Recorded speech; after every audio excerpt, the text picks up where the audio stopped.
The handsome foolish king. Samuel, Israel's judge and leader, was old. He made his sons judges over Israel, to take his place in God's service. But Samuel's sons were wicked. They loved money and used their power to get money dishonestly. The people of Israel suffered because of the sons' wickedness. The courts were unfair. People had to pay Samuel's sons every time they wanted help. Something had to be done.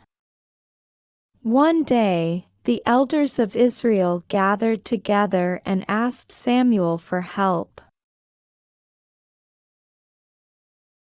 "Give us a king to judge us," the elders demanded.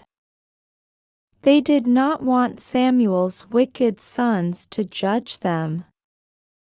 They wanted a king just like all the nations around them.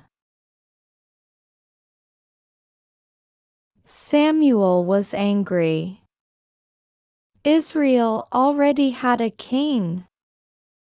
God Almighty, the Eternal One, ruled Israel.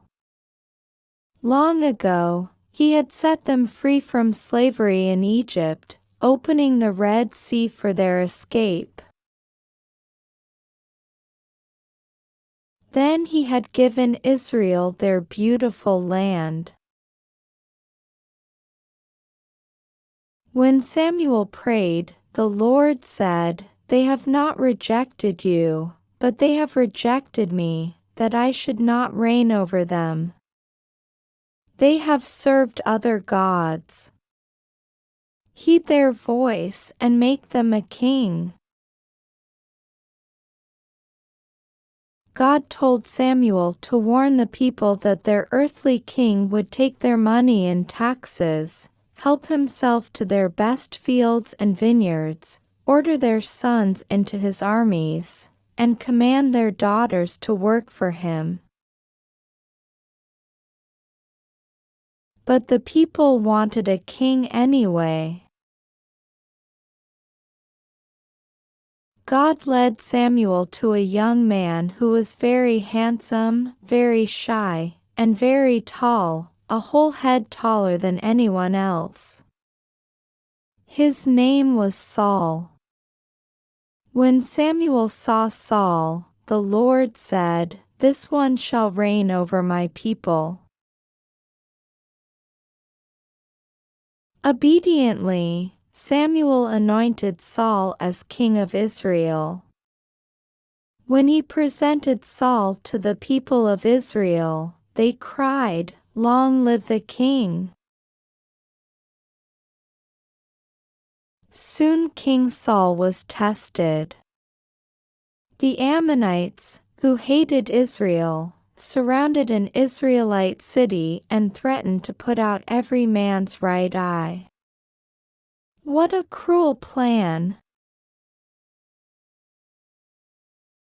News of the threat reached King Saul. He got his army ready. When the two armies met, Saul destroyed the Ammonites and rescued the city. King Saul gave God the glory, saying, "Today the Lord has accomplished salvation in Israel."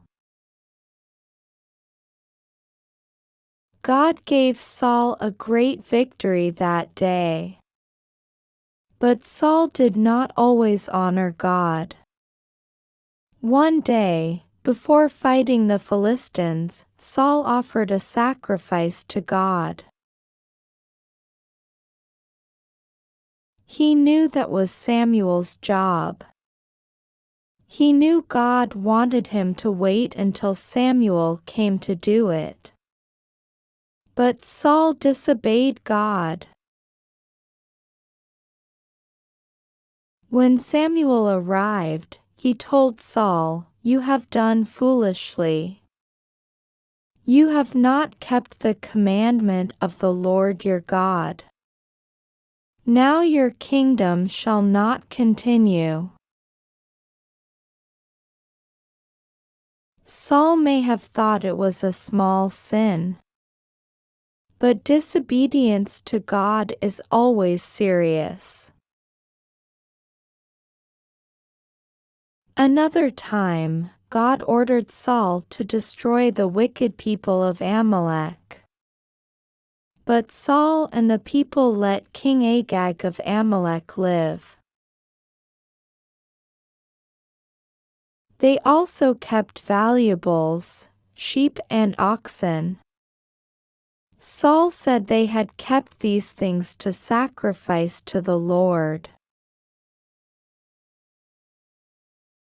Samuel told Saul, "To obey is better than sacrifice." You have rejected the word of the Lord, and the Lord has rejected you from being king over Israel. Saul was very sorry for his sin. But it was too late. The rest of his life was unhappy because he would not obey the Lord.